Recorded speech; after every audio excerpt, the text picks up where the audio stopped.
Good afternoon. How are you, Richard? Afternoon, I'm good. How are you? Great, thanks. I tell you what, I was struggling there. I couldn't remember how to use half the things here. It's like because I've been away for a while. Not been away that long. Oh, I feel like I've been away for an eternity. It's like, oh my goodness. I just feel like I've been away for an eternity, and I've been learning, I've been growing, I've been developing, I've been, you know, some of the posts that's been happening anyway. Yeah. But it's exciting to be back. It's exciting to be on the show and actually start talking about, wealth creation. That's what it comes down to. Good afternoon, Anne-Marie. Feel free to chip in and ask any questions. Today, I tell you what though, I'll be honest. If you've got a happy, contented life, for God's sake, don't listen to this show. Because by the time we're finished with you, you'll be thinking, wait a minute, I've got a raw deal here. I should be getting more out of life. So just be careful. It comes with a warning. It's all about urban myths today. We're going to be talking about urban myths. People saying all these things that you think, wait a minute. That whole thing is just designed to hold you back. It's designed to keep you back in society, keep you in your lane and keep you where you are. As far as I'm concerned, that's what it's designed to do. Richard, what's your thoughts on urban myths and all the rest of it? Do you think that's what it is? I think there's a lot of things that you get told and pick up on when you're younger and things are kind of ingrained in you, and you tend to grow up believing that that's the way they should be, and really they're not. Don't know any different, do you? It's the whole thing about. We'll talk about that in a minute anyway.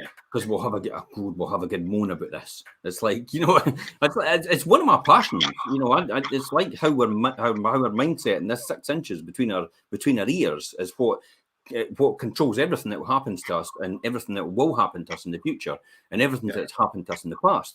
So you are where you are because of the decisions you've made and the decisions you've failed to make. So if you're not happy where you are, guess whose fault it is? Me. Well, it's not my fault for you. I know. I think like a lot of people are so quick to blame others for things, and really, I mean, you need to take responsibility when things aren't going right. You can't blame everybody else but yourself. Absolutely. Good afternoon, Andrea, and good afternoon, Aaron. Chip in if you want. Afternoon, guys. Hear what you've got to say and what you're thinking about this in terms of urban myths. We're going to be talking about portfolios as well. I've got a couple of portfolios around about 4 million, one at 4 million, one at 2 million, and I've got a smaller one in the Fife area around about the 265,000 level. So we're going to talk about these portfolios as well, and does it make sense? And they are available to buy right now. So this is part of our wealth creation, wealth building program. We've got portfolios, 40 properties in Aberdeen. We've got 18 properties in the Nairn area just outside Aberdeen, and we've got 4 properties in the Fife area to talk about. Hopefully we'll get round to it. I mean, we might end up running out of time. What's in the news so far, Richard? What's happening in the news? What do we need to know as investors, as landlords, as property people, even as letting agents? I've got a funny feeling some letting agents actually probably watch this. I think the most important thing in obviously recent weeks is the change, obviously, in notice periods for the private residential tenancy and things. Obviously, we've had the impact of the Coronavirus Act for such a long time now. Has caused quite a few issues, not predominantly for us as such. We've had 1 or 2, but for a lot of people, I've had them coming to me with the issue with notice periods and this 6-month minimum, unless there's extenuating circumstances and having issues with rent arrears and things. So the Coronavirus Act has that been done away with now? There's the Coronavirus Act done away with that 6-month notice period? Yes, that's done away with now, and we've reverted back to the original, obviously, notice periods with the PRT. There is some changes to it, but generally it is back to the way it was pre-COVID. So give me an idea about what it was before and what it is now? Well, private residential tenancies aren't a fixed term contract anymore like the short assured. As an ongoing rolling contract, the tenant is only obligated to give 28 days notice at any point in time throughout the tenancy. Depending on the grounds for eviction, then there's different obviously periods, but generally you are, I think rule of thumb, 3 months. But in the first 6-month period of a tenancy with the private residential tenancy, depending on the circumstances, you are, as the landlord or the agent on the landlord's behalf, entitled to give 28 days to the tenant as well. But obviously it has to be under the right circumstances, and it depends on the grounds of doing that things. But that is a lot better than basically 6 months across the board, practically, as it was during COVID. Obviously, antisocial and things was the exception, but you have to obviously be able to prove antisocial and things, and that's quite difficult. So antisocial behaviour is a huge minefield to try and prove, isn't it? You've got to go through a huge rigmarole to do that, and often people are actually not able to do that because they don't want to. They don't want to get into that conflict with the people round about them.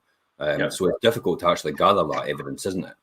I mean, yeah, that's the shortest notice period you could serve on a tenancy, but you need the evidence to back it up.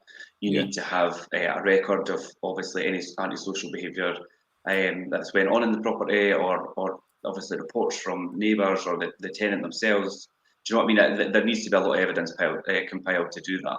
And it needs to be done. Do you think with the Coronavirus Act and the fact that it's been 6 months, do you think inflation and the fact that utility bills are going up so high and they're probably due to go up again in October, do you think this will have an impact on the rental market? And what's your opinion on maybe the government might actually end up stepping in again?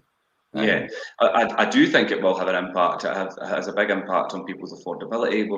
We've all already started to see potential new tenants or tenants who are looking to rent property. It's a big part of their decision-making process when it comes to obviously their obviously what they can afford and their expenditure and things, taking into consideration rent plus these increased bills on top of that. And I do think that as they done with Coronavirus Act, when COVID hit and obviously the impact it had on lettings, they're going to look at this, especially like you see the hike further down the line this year. They're going to look at it again and think, right, we're going to need to step in again. And there will be some changes, I think, further down the line, possibly later this year. That might be something similar to what we had to obviously contend with through lockdown and things and the coronavirus period. But what that is, I can't confirm. We'll have to from an investment point of view, if you're investing in property, you really need to do your numbers and de-risk. And we'll talk about de-risking, and I'll talk about making sure you do risk analysis, which is more. I mean, somebody actually commented on my TikTok. You know, I'd been mentioning a TikTok. It's up to about 50,000 views so far. So it was about financing and about how to get the cheapest financing possible, which is from your house. And there was people mentioning certain things, and they were going back and forward, and they're going, "How's that possible?" But also the fact is, one person says, "I don't get it. You know, why would you do this?" And then I actually talked about de-risking. Why would you want to charge the highest rent to make sure you get the highest return from a property if you can get a reasonable return and just buy a normal property? It's like, well, you want to make sure you get the highest margin, not the highest rent technically, the highest margin, because the highest rent could end up costing you the most money in terms of what you need to buy to get that rent. So it's the highest margin that you make, and the margin is different between the rent and the costs. So in other words, your bottom line profit. The highest margin possible, so you can cover yourself for any swings in occupancy rate, and any swings in rent level, and any swings in interest rates. So if there's any movements in these in an adverse way, then you're obviously de-risking it. And as I said before, and this is what I said to the person, but you know, it's a common practice. Most investment houses do probability risk analysis. In order to make sure to mitigate the circumstances and anything that could happen. That's really what it's coming down to. I've got a comment from James here. He says Shelter are pushing to still have notice period revert back to COVID levels. Yeah, there's a surprise. That doesn't surprise me. I was just about to say that. And I tell you what, the only agency it takes in millions and millions and millions and 100 millions of pounds, you know, and they've never built one house in their life. So what does that say? To be honest, I don't think that's any credence at all. I kind of think there's a lot of people actually getting paid to push paper around, and it's not. When they worked out, I think it was Kate Faulkner, which is very, very detailed in analysis and the rest. That Kate Faulkner actually said that Shelter actually protected 2,000 people last year. Wow. Hundreds of millions of pounds to actually keep 2,000 people in their houses. It's like, oh my God, you could have just moved them to another house for that value and got rid of Shelter completely. Yeah. Well, that's surprising. I didn't know that. The timescales do you think that would take? Sorry? What sort of timescales do you think that would actually be if anything was to happen? Oh, for them to reintroduce this kind of level I mean, how long's a piece of string? But as I say, I think as this year progresses and we come into another hit with inflation costs and things, then it's definitely going to be on their agenda to put some sort of measures in place. And I do think they'll try and work. I mean, not to panic anybody, but the 6 month notice period, I think it will get worked back into legislation one way or another. Potentially, Possibly, yeah, there's I a could risk see of that that. maybe being the case that that could happen. But again, That's, we come back to saying that if you've forecasted for that and you have mitigated your circumstances for that, then you know why would you need to worry about it? Because yeah. it's worked pretty well just now, hasn't it? I mean, I hate to say that. I hate to say that publicly because the First Minister might be watching, and then she'll go, "Oh, let's put it back, Patrick Harvey.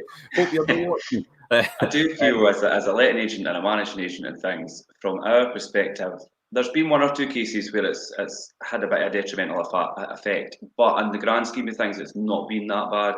Although I have heard some horror stories from people that, but then whether I don't know the validity of them.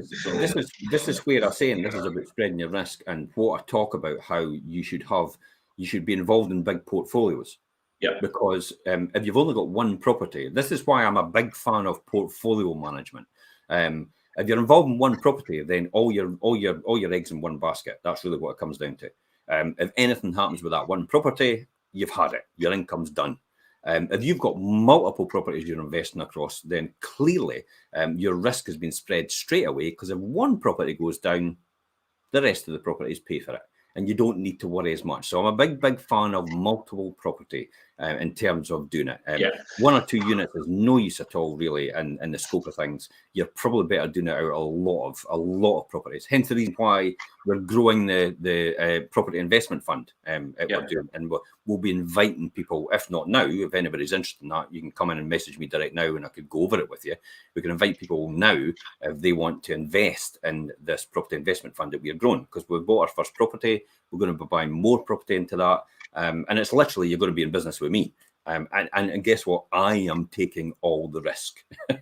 That's what I'm putting. My name's going in the dotted line. That's what it's down to. So this is going to succeed whether I like it or not, because it's all based on what I've learned before for the last 30 years.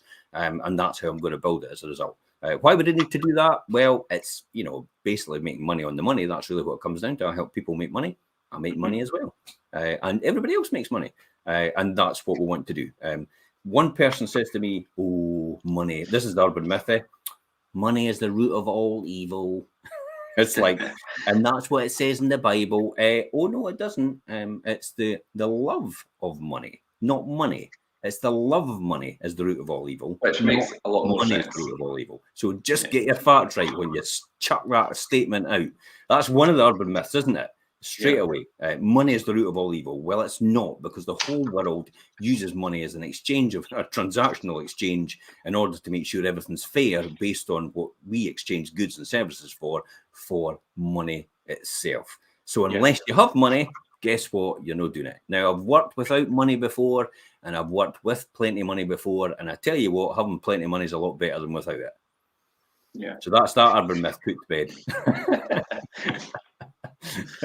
So, anything else in the news we need to know about before we move on? I think that was the main thing for me to discuss today. Obviously, the notice period thing's quite important at the moment. But I think, like you say, the risk analysis factor.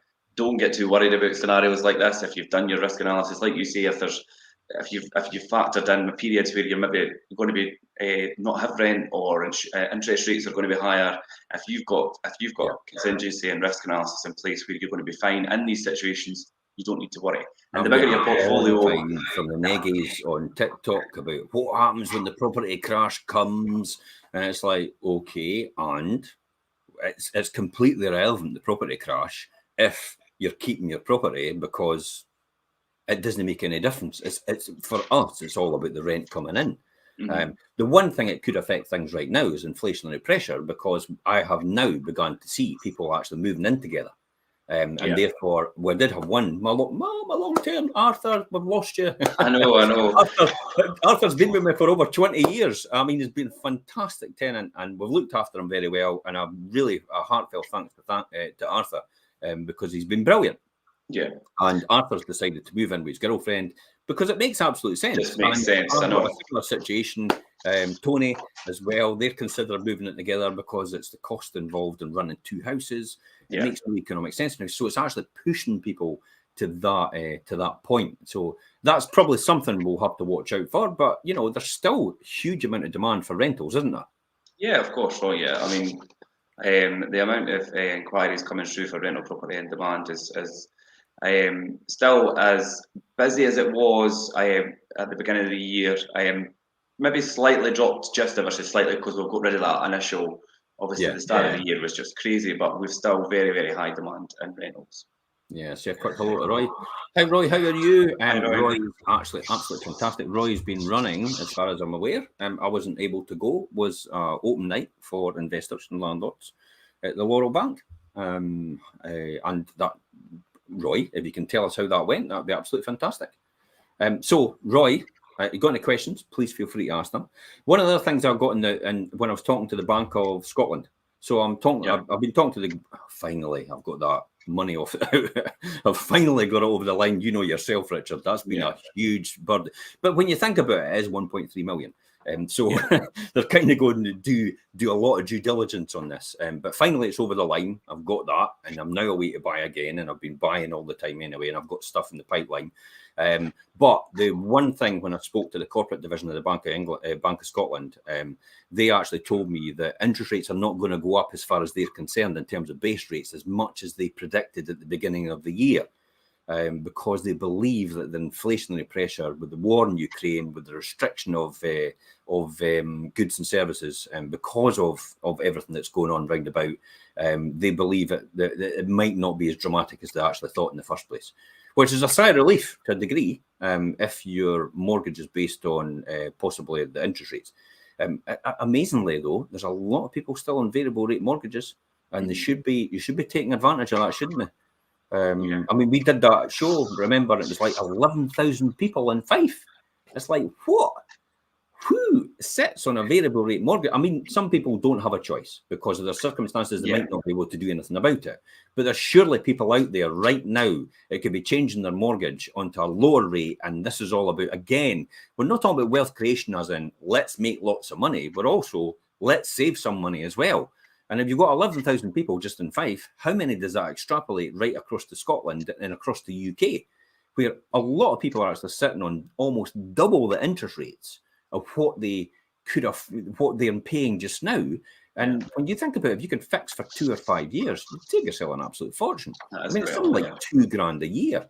It's about £2,000 a year in Fife for the average person. Now, I'll be honest, folk, just let that go by. But if I was to walk up to you right now and take £2,000 out of your pocket, you'd go, hey, there'd be a mass fight, wouldn't there? And yet, there's people out there just letting that happen. So shop around, guys. If you're on a variable rate mortgage, for goodness sake, look at the valuation of your property. Speak to a mortgage broker and see if you can actually do something about that. Even saving £2,000 a year, and people go, oh, but a mortgage broker's £500. It's like, okay, but you're going to save £2,000 a year, and it's going to cost you £500 to do it. That's a 3-month payback. Hello. I think as well. I think a lot of people maybe aren't in the knowledge to know that they can go and shop around and get better deals and things, and they just idly sit, and or like you say, obviously paying an extra up to possibly even £2,000 a year without even the knowledge of the fact that it's quite simple to go and obviously rectify it. But this is quite a good one because James actually leads me onto this perfect when he says that. This is one of the things I want to talk about. I say sorry for the keep leverage at 75%. It could mean trouble as rates climb, and so does inflation. Bank of England simply pumped too much cheap money into the system. Absolutely. Warren Buffett says that all the time. When you pump so much money into the system, you've got to think about, and what happens next. So what the key out of this is, the classic example is, if you keep leveraging yourself up every single time, and everybody talks about this, and this is one of the myths, tax-free money. It's bullshit. It's not tax-free money, lending it from the bank, because at some point you will pay the piper, and I'll guarantee you, but even worse, you might actually get caught in the negative equity trap. So remortgaging all the time maybe gives you a short-term gain in terms of, oh, we're no taxed on it at that point in time. But the reality is you're going to pay the piper later on. I'll give you a classic example. And I'm going to talk about this openly. I was just going to say, I've got 1 or 2 properties like that. You know yourself. Yeah. So I bought a property, a few properties around about the 15,000, 10,000 mark in the early 2000s. Okay. Now that is 15,000, for example. So let's maybe actually stick that on a spreadsheet. Maybe open my spreadsheet and let's get on that. I love a good spreadsheet. And then we could see that, and we could see where these numbers lie, and see if I could share this on the screen. Let's see if I could share so everybody can see what I'm talking about. Good spreadsheet here. See that okay? Saying, yep. See if I could zoom in on that actually. Can I zoom in on that? Oh, I need to close that down again. I'll need to open another one. It's playing funny with me.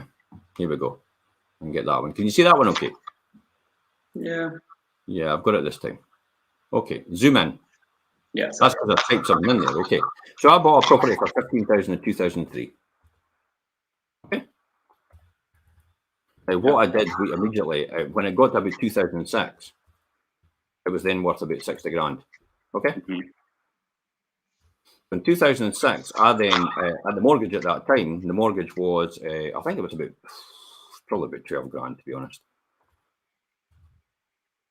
Okay, so 60 grand, and then I got a 75% out of there, times, I think it was 80 at that time. So I got 48,000 out, okay? So I've got a 48,000 mortgage now.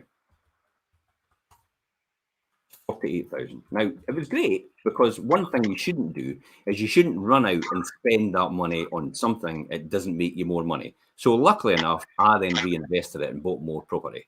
So that's fine, that still makes money. But the key here is in 2003, when I took that out, it's going to end in 2033.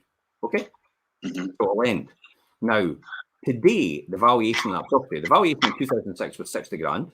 The valuation of that property today, any predictions, Richard? What would you think? Maybe 120 or something like that, you reckon? Well, I know roughly what property it is. So you would normally think it would be, oh, that'll go up about 4 times in value. So you know, in 2006 it was that, so it's bound to be a lot more. The value of that property today is 50 grand. Yeah. Well, it was hard for me to do that because I know what. I know. So there you go. So if I sold it tomorrow, I would be out. I would be cleaning my feet if I sold it tomorrow. Yeah. But what you don't realise here is the capital gain. The capital gain is plus the 50 grand I just sold it for, minus 15 grand I bought it for, plus incidentals. Okay? I'm going to get my 12,500 allowance, because that's what you get for capital gains. So minus that and minus that. And then it's going to leave me a 22,000 gain. Now, if I'm a higher rate taxpayer, I'll pay times 0.28. But I'll be due £6,300. But wait a minute. I've just got out with selling it for 50 and clearing my feet. So in order to sell that property, I'm going to have to find £6,300 to pay off the capital gain, the tax. Mm-hmm. So there is the rubbish and the bullshit that people tell themselves about the fact that I keep remortgaging. You have to make sure you're remortgaging a property that potentially will go up enough, or you will never ever sell. But I'm going to be forced to do something about that when it comes to, guess what, 2033, because that mortgage will now be up, and the bank will come back cap in hand and say, by the way, I'm wanting my 48 grand back. Yeah. That makes sense? Yeah, that's quite a clear way of doing that, and I think a lot of people don't understand. That's like you say, obviously, you just automatically think, well, it's going to go up in value, but we know that. So be careful, because if you have a property crash and you're intending to exit, now I've got no intention of exiting, so I will just wait till 2033 and I'll make sure I've got a provision in place in order to mitigate this at that point in time. But if you are a person who is very nervous and you're risk adverse and you need to exit at a certain point in time, and you want that choice of being able to exit at any point in time, then you shouldn't be doing this sort of strategy.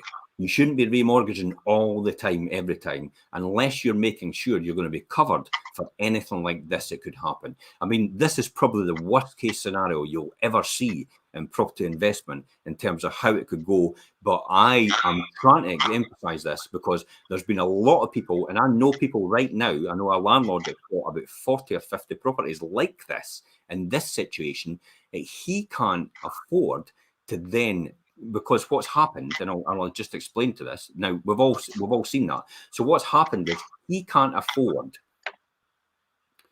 to sell his properties to his limited company because they're all in his name. So he's got them all in this situation like that, all borderline, where he's remortgaged the whole lot up to that point. From the early 2000s, because of the credit crunch and, values went up, he remortgaged them all out, and they've all been, they're all good money in there. So I'll call them cash cows. But what's happened is he's remortgaged the whole lot up.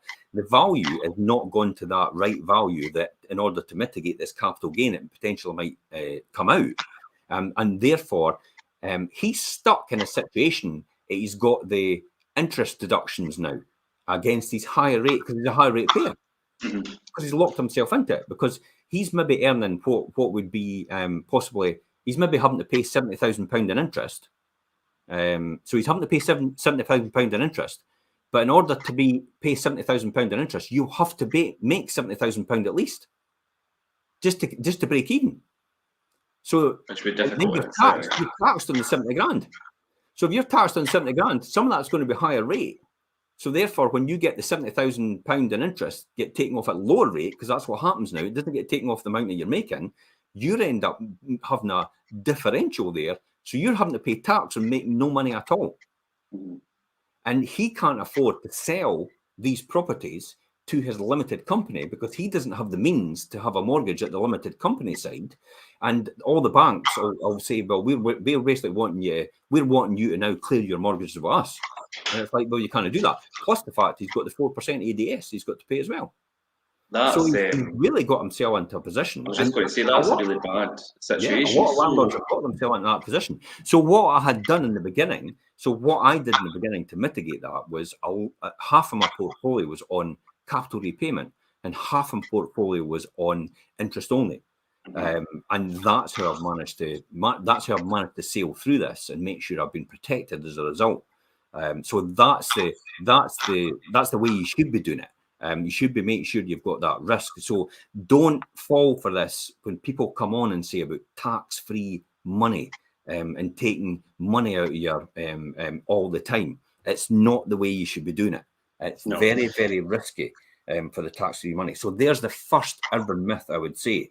Probably the other classic example in urban myth is there's a guy going on TikTok now and he's running about saying he's made £52,000 on his house.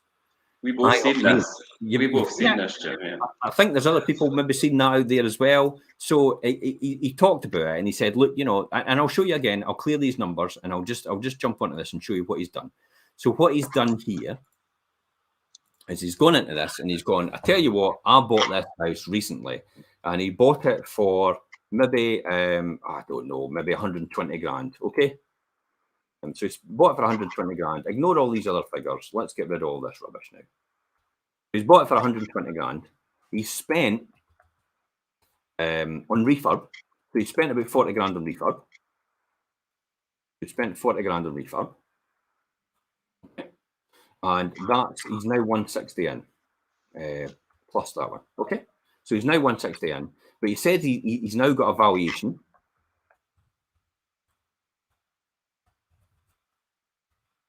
That's my butter fingers there, or my big fingers. He's now got a valuation of 210. The numbers we're concentrating on. Yeah. Okay. Yep. So, and then minus that. So he said he's made himself. I've made 50 grand. And my first question is, what do you mean you've made it? So you've sold it then. So you made, because if you're going to make 52 grand, surely you have to realise it and sell it. Yeah.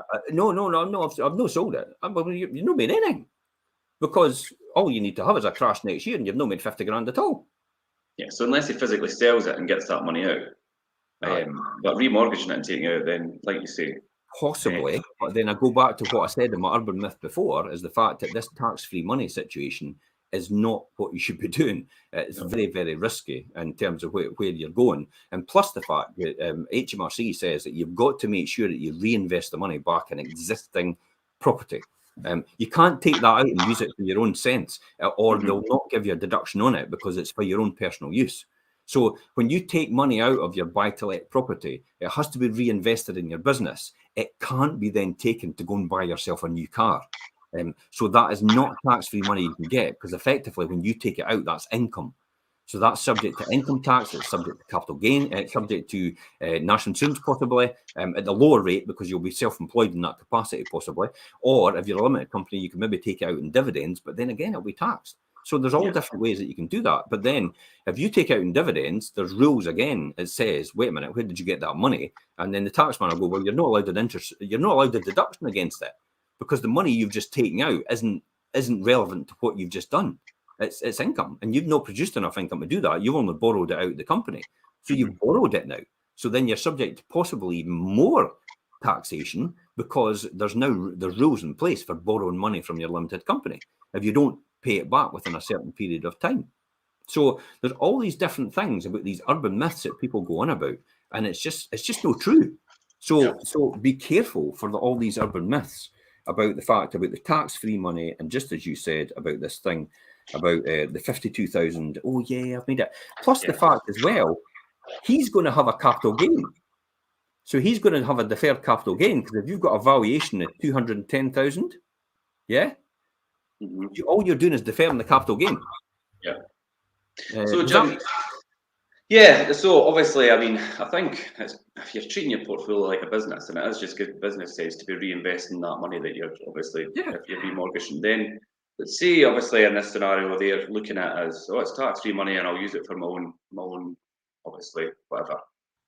So if they go and use that, then is there any kind of ramifications for them using the money in that kind of way? If you use it for your existing business to put back into doing the same thing, then no, there's no implications for that. No, that's fine. If you use it for anything other than that, you'll get nailed to the wall.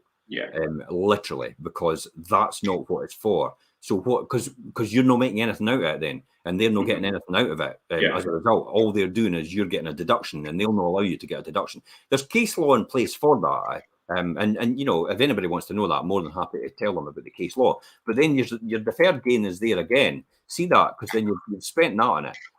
You've done that, and then minus that. So you've got a gain there at 50 grand anyway. So you've got your 50 grand gain in that scenario. And then, so you've got a deferred gain there, which is your 12.5 off. Now, if you're a limited company, you don't have that taxation. See that? You don't have that allowance. So your gain, but then your tax will be taxed at lower rate corporation tax, which I think is 19% now. Don't quote me now. It could be 20%. I can't remember. Usually, I've got to the point where I just get an accountant to do now. So you have a 10 grand deferred gain there. If you put your 12.5 there, because it's maybe in your own name, you've still got a deferred gain there. So your 7.5 will be there at some point in time when you sell it in the future, if you sell it for that value. So it's you've still got to watch out for things like that. So saying it's tax-free money in that is pretty naive, and it genuinely does show the naivety of the people actually on there saying that, literally on that. See, there you go. James is actually saying 19% rising to 25%, depending on the company size. I think it's based on turnover, James. Anything up to 250,000 or maybe 150,000 or something to that effect. Because I think I'm going to fall into that now, because my turnover is now moving up to that higher level in my limited company, because I'm buying more property for my portfolios. So I'll have to, and I kind of thought about splitting it up into different companies and all the rest of it. It's like, by the time you try and work that out, and the tax you're going to be due, and splitting up in a different company, and the rigmarole you'll have to go through with paying accountants fees, with having due diligence for your returns and everything like that, and it's like, it's not worth it. You're just wasting your money. You know what I mean about the time involved and the amount of companies that you're actually running now. When I go on sometimes and I look at other people's accounts, and I look at the number of companies that are running in the background, there's about 13 different companies they've got. I'm thinking, wait a minute, that's about £13,000 in accountant's fees every year just to do your returns.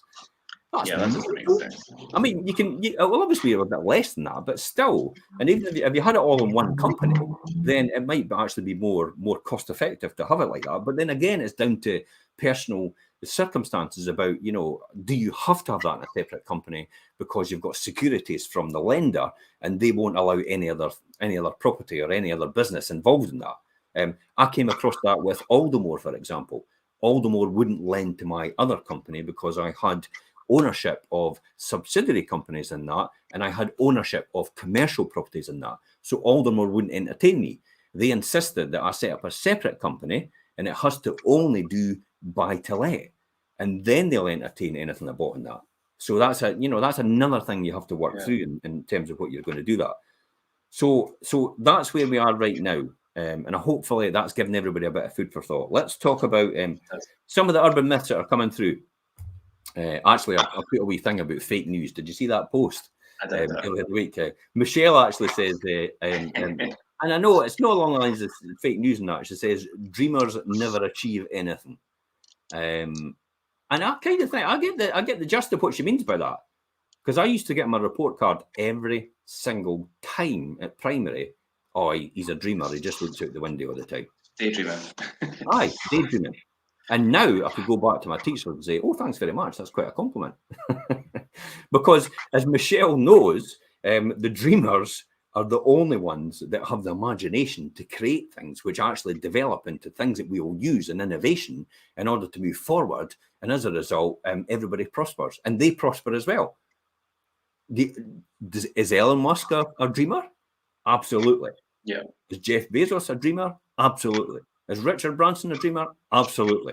Yeah. And that's exactly, it's the dreamers that will be the achievers in the world. So thank you, Michelle, for putting that on. Another one. Dream big. Yeah. So Irene actually said, well, what's the first thing that happens when you start something new? You always get somebody that comes in and says, you'll never be able to do that. There's always going to be somebody that will rain on your parade, definitely. I'm glad you adopted that phrase. Yeah. There will be though, and I've experienced it, and I've seen it happen to a lot of people, and a lot of people could take it quite personally, and it will hold them back and stop them from achieving what they've set out to do. And you really need to cut out all the white noise and concentrate on what you're doing. Mm-hmm. Well, she says, "Oh yeah, well, I have achieved it, and more." So well done, Irene. That's absolutely fantastic. Scott Harwood, is it Scott Harwood or Haywood from Coffee House and Candy Queen? It's Harwood, I think, yeah. Aye, so yeah, the coffee shop. There's no point in opening. This is what he got told. There's no point in opening in a small town because you'll be bankrupt in a month. Yeah, I read his comment and I love the response. I'll let you do it. So. And that's the reality of that is, well, he's got almost 2 years that he's still going, and he's still going strong, and he's opened Candy Queen round the corner. He's opened another one. So it's the bullshit people tell you, isn't it? It's and people out there think they're trying to protect you, but some people aren't trying to protect you at all. What they're trying to do is keep you right where you are, because you threaten their circumstances. In other words, you make them look bad because you're succeeding. They're not succeeding, so their excuses are no longer valid anymore because they maybe wanted to open in the small town as well, and what they told themselves. This is the story you tell yourself. What they told themselves every single day is there's no market for what it is, and I'll be bankrupt in a month. So they want to tell everybody else that because they want to keep everybody else exactly where they are, so we can all have this pity party together. So that's another urban myth. So thanks for that, Scott. Jamie actually jumped in and says. One of the ones that everybody build it and they'll come. Yeah. Is that no Field of Dreams, Kevin Costner? I think it will. It's true though, eh? It's true though. People actually say that, build it and they'll come. I mean, that is an urban myth. Build it and they'll not come. You have to make sure you do your market research, and you have to make sure you've got a good footfall for that, and you have to make sure you've got an actual market for it, for what you're actually trying to do. So, you need to have a good business plan and have a strategy and think, right, okay, this is going to work because I could see all these factors are going to obviously make it work. The great one for me was a typical example of that is build it and they will come. And you'll not remember this, Richard, is back in the 1970s when you had British Leyland. So British Leyland was Rover, it was Triumph, it was all these different companies all amalgamated into British Leyland. And it was a government-owned car maker. And what they had done was British Leyland were producing cars that they wanted to produce, not what the public wanted. They just wanted to produce the car. So let's produce this car and then we'll see if we can sell it. And what had happened was when the Conservative government came in the end of the 1970s and into the early 80s, they then said, no. It should be, what does the consumer want? And then we'll go and make it. So that's what changed the whole landscape. Now, the political, yeah, absolutely. Don't mention the winter of discontent. When interest rates were 19% and inflation was 25%, something like that. That was a time where nothing was happening. They wouldn't even collect the bins. All the refuse and rubbish was up in the streets and everything. But build it and they'll come. That's a classic example of how the mentality in the 1970s was. We'll produce something and we'll see if somebody will buy it. If they didn't buy it, we'll have to scrap it. But hey ho. But the other accountancy trick at that time was if we build it for stock, what happens is it gets taken out of the profits. So it actually makes the profits look inflated, even though the item's sitting in stock. And it's only if you can't sell it and you have to write it off as it affects your profits. So what they were doing was they were building for stock all the time, making it look like they were making an absolute fortune on the bottom line. And in actual fact, they weren't at all. They were just building stuff, putting it in stock. And then eventually it came to a write-off and it was hundreds of millions of pounds. That's another one, build it, it will come. Probably the ones, money doesn't grow on trees. Yeah, we spoke about this last week, this one. I got a cuff across the ear from my dad when I said that. my dad says money doesn't grow on trees. And I went, well, money is paper and paper is produced from trees of pulp. And this was about 6 or 7 year old. And so why does money not grow on trees, Dad? And he wasn't chuffed. But it's true, though. Money does grow on trees. Because effectively, when you think about it, you've got orchards and you've got oranges, you've got apples, you've got everything like that. Does that no then get sold to produce money?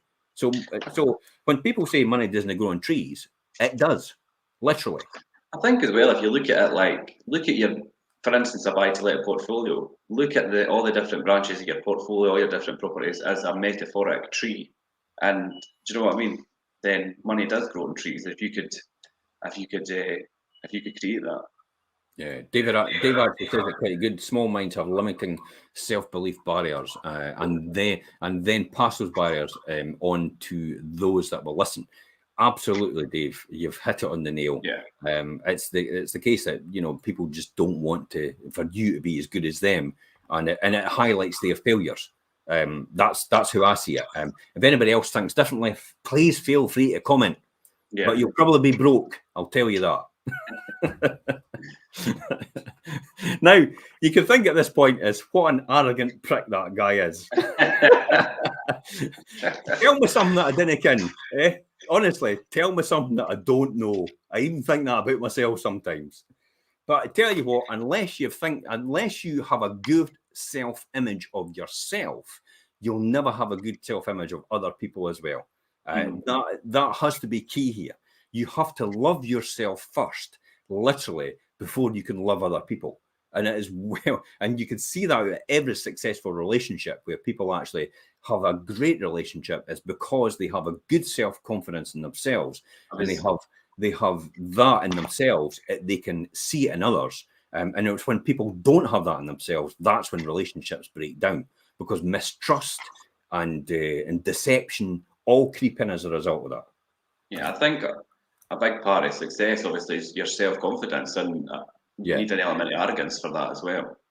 Definitely. You have to. I mean, sometimes it comes across as arrogance. Sometimes it comes across as self-belief. Sometimes it comes across. It just depends who's actually watching and who's listening and engaging. Mm-hmm. And it's what you think about that is to yourself. That it's all, again, it's down to your own personal perception and how you were brought up. Probably the final one for me is you can't have your cake and eat it. Why not? I could never get over that one. I've got my cake, and I'm going to eat it. That's another one I've got a clout across the ear for. That's probably why I've got no hair left. But then I would agree with you there. It's quite a strange one to think. You can't have your cake and eat. I'm trying to put that in perspective. Well, how could you not? How could you not have your cake and eat it as well? It's something that we used to tell ourselves every single time. I used to get told to me every single time. You know, and the other limiting beliefs is the classic example of that is that's no for the likes of us. Sorry, what do you mean it's no for the likes of us? I get really annoyed when I hear people saying that, especially automatically categorise yourself. It makes the person saying it feel comfortable about where they are. Yeah. But what they don't realise is they're stealing somebody else's dream. So effectively, if you're saying that, you're a dream stealer. That's what you are.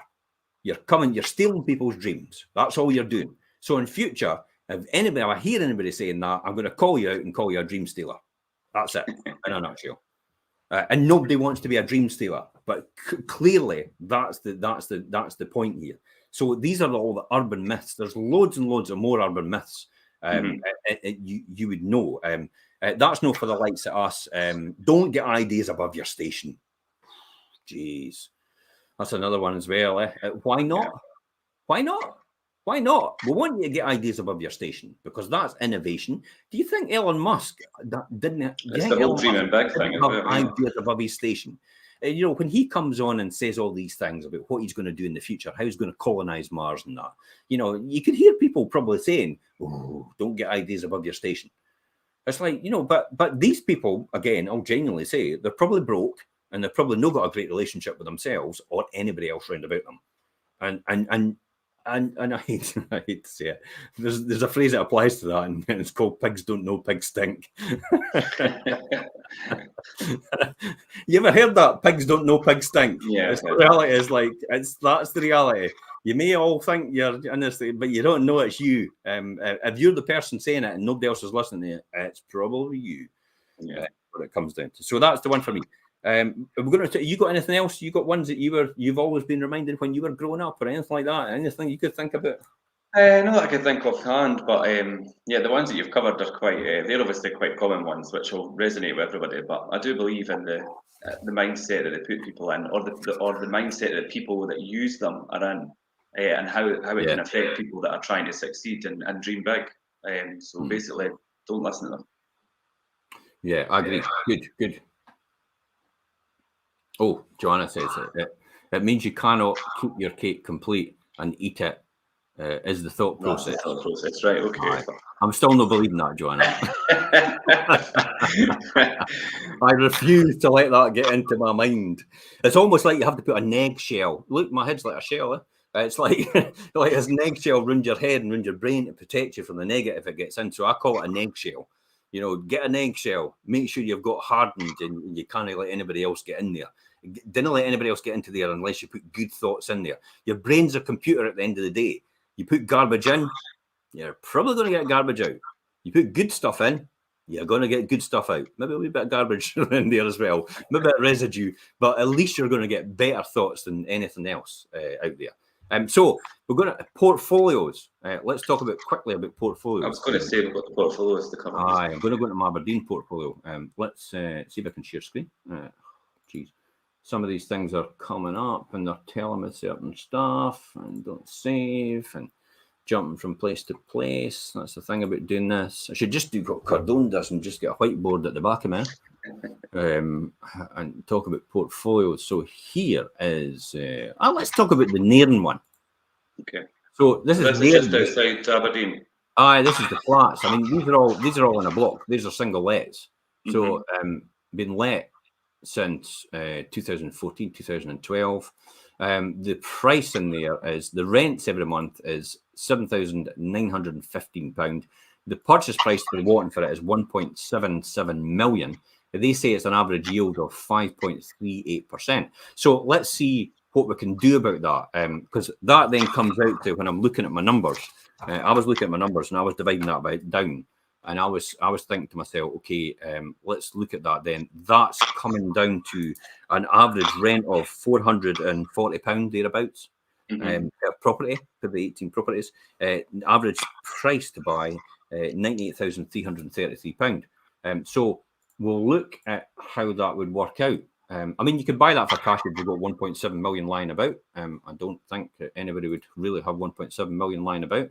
But if I can get my return on investment spreadsheet here and quickly jump in here, you see my return on investment? See that okay? Yeah. Okay, so purchase price. We'll do 18 properties because it's important that you do 18 and not just one at 1.7 million just to do it, because we're wanting to work out occupancy rate and all the rest of it.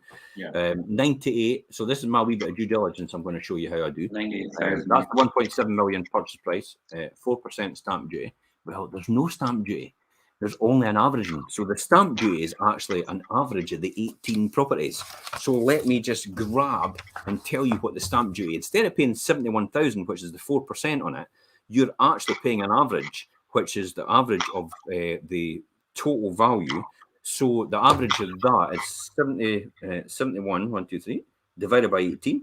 You're only paying around about 3,900. So you're only paying about 3,900 there. That's how much it is because it's divided by 18. Okay? Yeah. Because if you buy 6 or more properties over, what happens is they take the total stamp duty, divide it by the number of properties, the 4% ADS, and they give you the average amount. So that's 3,944 now. Yeah, we touched on that last week, and a lot of people they're not aware of that. With the So the average rent is 439.72. Okay? Now, that's where we are right now in terms of the rent, in terms of the value. Now, if and the mortgage and all the rest of it, and you can put 30% overhead, so you're making a 75 grand profit because you've got your 30% overheads in here. But your return on it, your net return's okay, your money down. Now, if you're not paying anything in that, you'll probably pay to purchase that. By the way, you'll have to get legal fees. So you're probably talking about £1,000 for each property. So you're probably talking about £18,000 in there to add on to that. And then it's already compliant because they're in place already. So over a 10-year period, based on that, you've got a 42% ROI, return on investment. See that? Yeah. Because that's basically that multiplied by 10. Okay? Mm-hmm. But what happens if you leverage it? Say you went to Aldermore, for example, and did a 25% deposit. So you're putting 442 in. Your mortgage interest rate for them is probably around about 4.5. You get people that will do it a lot lower, to be honest. But that then gives you an idea. Arrangement fee for them will be 1% of the portfolio. So you're sitting again, it's no great, it's coming down. But you've got to think you've got capital appreciation. Okay, I better put 30% there, by the way. So it's not great at all. So it's probably an investment that I would actually maybe steer clear of unless you've got a lot of money to put in. And actually, you're not going to use a mortgage to do it. So I wouldn't be keen on it for me. But I tell you what, though, if you bought it outright and didn't put anything down on it, okay, you've got a good return. I mean, when did for somebody that's putting, maybe you've got a pension fund, it's 1.8 million, and you kind of think to yourself, I tell you what, I've got a bit of money lying about in my savings and investments and all the rest of it. You have to work out how much it's going to cash in. But I could still make £66,000, which is a 3.7% return. And then what I could do as well is I've still got the capital appreciation. So over the next 10 to 20 years, that could possibly double. And that's not taking the capex into account either. So if that went up to 3% every year, then you're bringing your return on investment up to 67%. Yeah. Make sense? Mm-hmm. So that's just a quick ready reckoner about how I would look at that in terms of the numbers, where I would see it. Does that make sense to you, Richard? Yeah, it makes sense to me.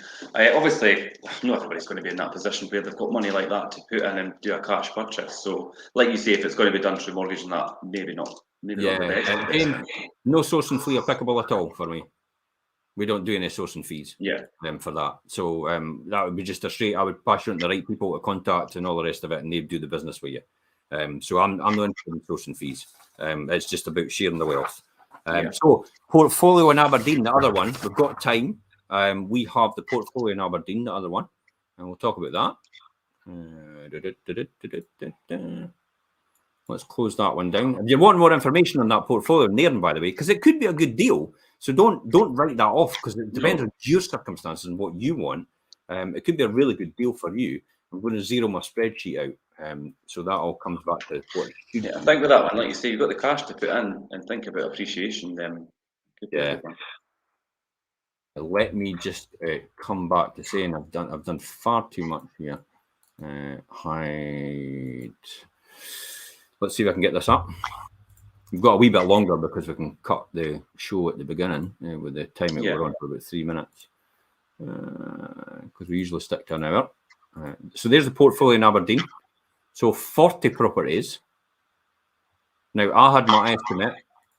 That's just 30%. Somebody actually made a pitch at 30% below the market value, and I thought, you're delusional. The vendor's looking at 4.4. We're thinking 3.8 or thereabouts. The rent's about 21,000 a month in terms of the rents coming in. So that's that one. Now, what I could do though is I'll then bring out the Ready Reckoner sheet, and then we'll jump onto that. Now, this one actually is pretty attractive. I've got to admit, I'll look through the numbers myself, and I did a wee Ready Reckoner on them. See the return on investment sheet, okay? Yep. Okay, let's look at numbers here. That's 40 properties. Average price that he wants is 111,625. The average price that we think is probably about 95,000. The average rent is 521.25. So we're going to plug that in. We're going to plug in the average purchase price. We'll just put it in at his, what he's wanting. Yeah. And 4%. They have the sorry, I should put 40 in there. 40, I was going to say it's not just 40. Your deposit 25%. Well, actually, no, just do it like that, and just do it like that. Rental is 521.25 every month. So see that comes in at an income for 4.6 million invested. Now again, legals. So you probably have about 40 grand in legals. We'll just put that aside at the same time. So you're about 4.7 million in, but you're getting an income of round about 175 after somebody's managing it all for you anyway and building in overheads. Now, that management fee could actually be a bit less, and your repairs could be a bit less, but this is ready to go. This isn't actually, oh, we've got to fill all your properties. This is actually money coming in from day one. So effectively, if you were able to shave your overheads down to 25%, you're sitting at 187. Now, 187,000. I know what pension funds are paying out right now in your pension fund, and they're not paying out anything like that every single year. So, you've got to balance up whether it makes sense for you or not. But I tell you what as well, I'll move that back to 30% and I'll show you here. So we're looking at 25% down through a mortgage. We're looking at 4%, just say. Arrangement fee with the bank will be 1%.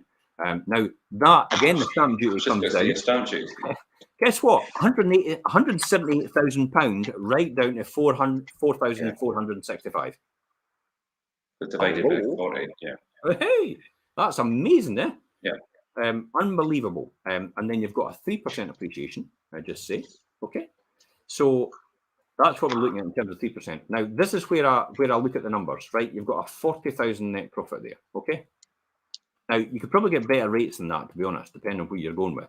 But look what happens if you just make a slight increase in rent. You've got 40,000 there you're making right now. You put it to 550 every month. You're only putting 20 quid on everybody's rent. You've got another 10 grand on your bottom line. Just by putting people's rent up 20 quid or 25 quid. Amazing, eh? 20 quid's not going to upset anybody, and that's a big increase. Your occupancy rates, when you're coming, you take it down to 10 months, you're still making money. Take it down to 9 months, you're still making money, just breaking even.